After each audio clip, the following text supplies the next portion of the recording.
Good afternoon.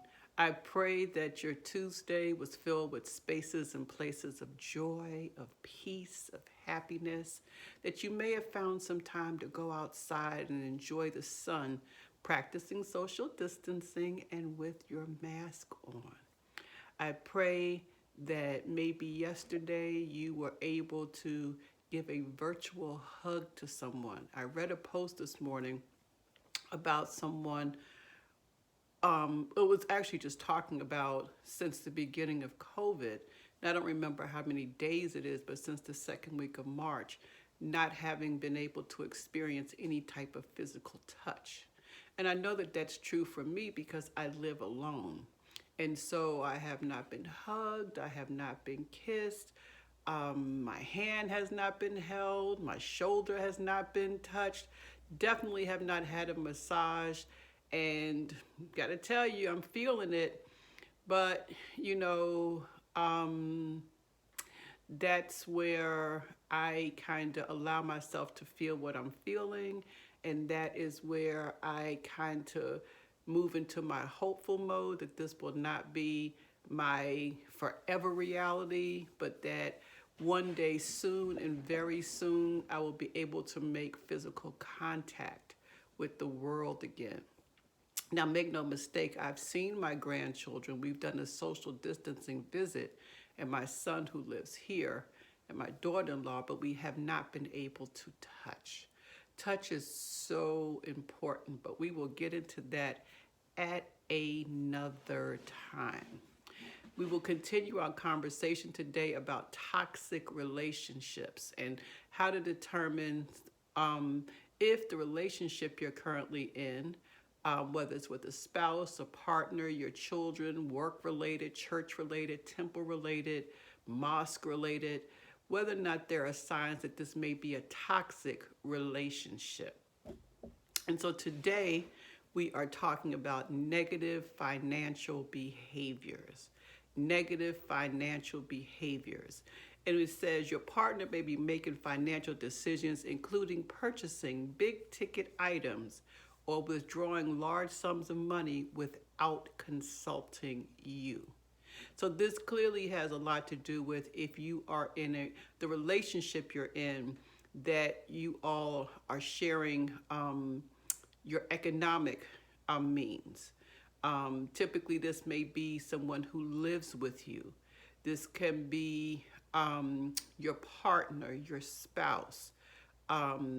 I have a quick story to tell about this. Many years ago, probably almost 40 years ago, I was living in a different part of the country, and I became friends with someone, and she was telling me about her current situation she was going through. And mind you, I had not even began doing any type of counseling work or anything, but maybe she could see my future. But anyway, she was telling me about her relationship, and I believe she was married and they had a child. And her husband went out, they needed a car, they needed a vehicle. And her husband went out and bought a motorcycle. Now, did you hear me say that it was her husband, and a child? And he went and bought a motorcycle without consulting her, without giving any thought to the fact of how are all three of them going to get on the motorcycle? What happens if it rains? Without any consideration. A second thing that he did that she was telling me was that I believe they were considering, I think their funds had been limited. That's why they needed a car and they were stretching their funds or whatever. And they had agreed to discuss whatever big ticket items they were going to purchase. And yet again, he did it again.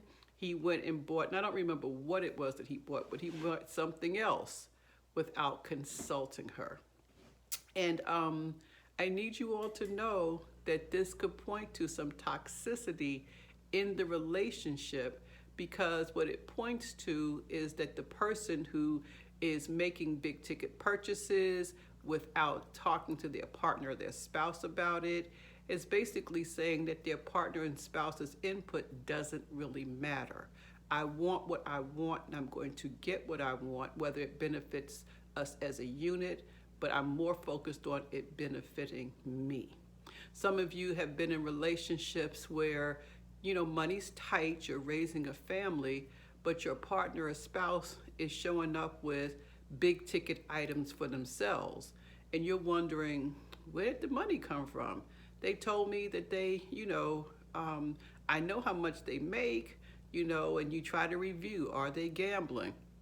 Well, then you realize maybe a month or 2 months later or 3 months later that the bills that should have been paid are now coming in as overdue. Utilities are threatened to be cut off.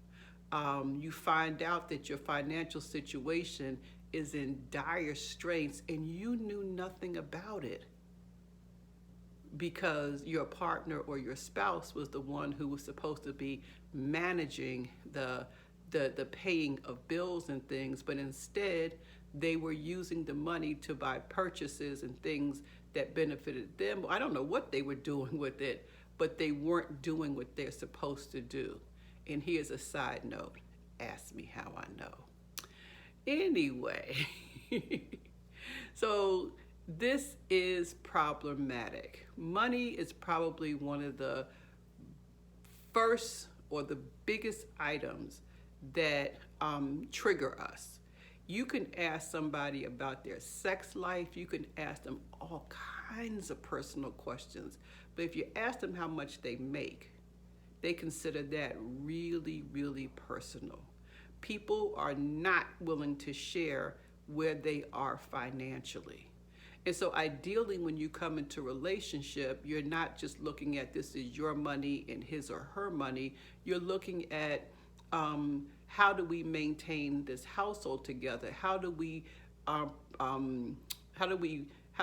our monies together to get the things that we would like to have in life? How do we promote this unit called family collectively? How do we do that? And that can be a really balanced, that can be a really great opportunity for all types of growth, for all types of economic stimulus, for all types of moving on up, of being able to better your situation and to better your circumstances. But that only really works in a healthy relationship financially, where money is discussed between the adults, the two participating partners, where it's actually discussed. Some of us grew up in households where nothing was discussed. Folk didn't know, your mama didn't know what your daddy made and vice versa. Some of you are in relationships right now and you don't exactly know what type of income your partner has. You just decided that, you'll pay this bill and I'll pay that bill. And I guess my question to you, that can work. That can absolutely positively work. But what happens when they are joint purchases that need to be made? Joint purchases, for example, like a couch or dining room table, or in my instance, my water heater went out. If everybody's managing their own individual finances, what happens? And so that I'm not going to say if that's toxic or not. It's something to think about.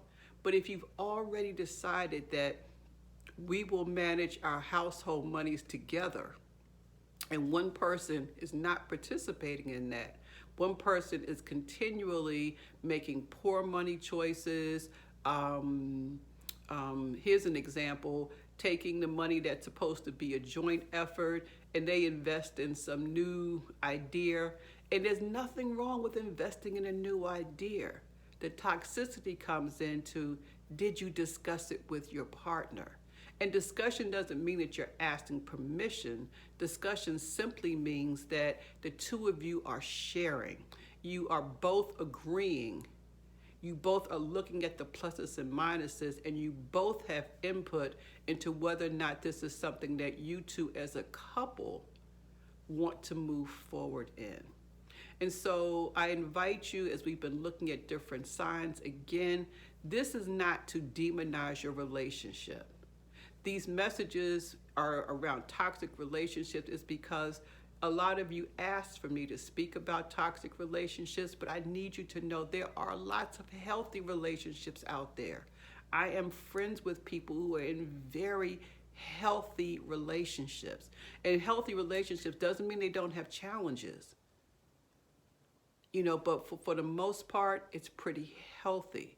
So for those of you who may be finding yourself in toxic relationships, as we're talking about the signs, we're moving towards how can you address that? How can you bring better health? But those of you whose relationships are really going well, like I said yesterday, I commend you. Don't go looking for mess and it won't be no mess. Celebrate each other and the good work you're doing together. So I'm going to end today by inviting you to just examine your relationships. Do a healthy examination and determine from a place of health, a place of intentionality, where am I? Where are we? Okay, and if there's some deficits or some places that need to be healed, then stay tuned because we will talk about healing. Have a wonderful Wednesday, and I will talk with you tomorrow. Bye-bye.